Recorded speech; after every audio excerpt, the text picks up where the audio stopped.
The fiscal cliff looming. The spotlight isn't on the 90% of Americans facing a tax hit or the recession it might trigger, but it's on Grover Norquist, a frequent guest here, and the anti-tax pledge many Republicans signed. With more on this, Republican Senator Mike Lee of Utah. Senator, always good to see you. Thanks for coming on tonight. You know, we've got a growing number of Republican senators who seem to be distancing himself from Grover, and I'll just call him Grover because that's what everybody else calls him. Take a look at this list. Saxby Chambliss, Bob Corker, Lindsey Graham, John McCain, Michael Crapo, Tom Coburn, the list goes on and on. Will you back away from Grover and his pledge?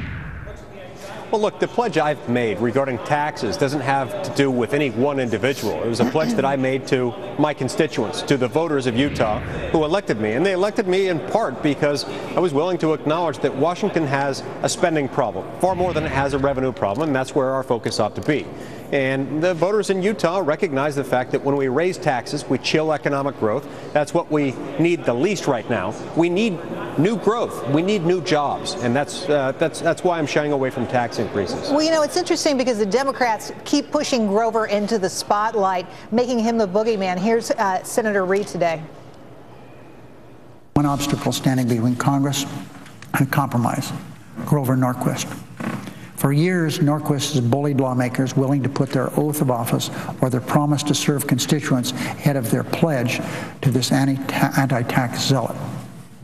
His brand of ideological extremism has been bad for Congress and even worse for the country. What do you say to that? How do you respond? That's just nonsense. I couldn't disagree with it more. I mean, look, first of all, what's extreme is a $16 trillion debt. What's extreme is the fact that we've now gone 3.5 years without any budget at all. To suggest that it's extreme to be against tax increases is itself an example of extremism. We've got to remember the fact, Gerri, that if we raise taxes, even if we raise taxes only on the top two brackets, as our president wants to do, we're going to lose 700,000 jobs. Those are not CEO jobs. Those are not top 1% jobs.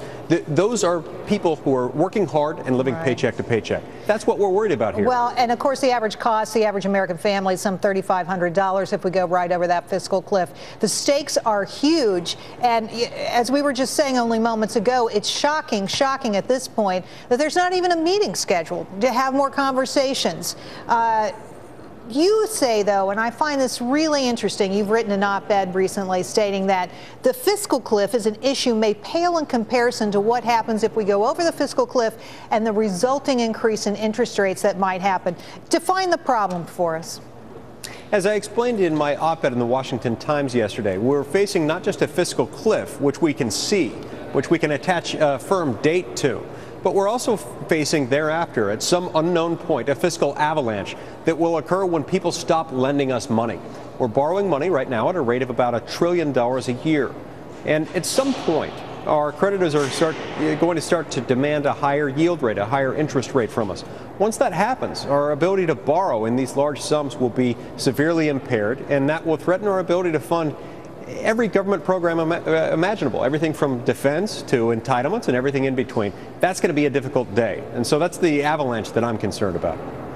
You know, there's all kinds of things being talked about now to solve this fiscal cliff issue, other areas to generate some kind of revenue. For example, one of these ideas is raising the Medicare eligibility age to 67 from 65. Would something like that work for you? Would you be willing to sign on to an idea like that? I'm certainly interested in entitlement reform in order to make these programs available for those who have come to rely on them, for those who have come to expect that they'll be there for them. In order to make sure that those can survive, we've got to start making adjustments like that. I've already introduced and co-sponsored legislation that would do some of those things, so absolutely, I'd be interested in discussions along those lines. All right, well, Mike Lee, thanks for coming on tonight. It's always great to see you. We hope to see you again soon. Thank you, Gerri. Thank you.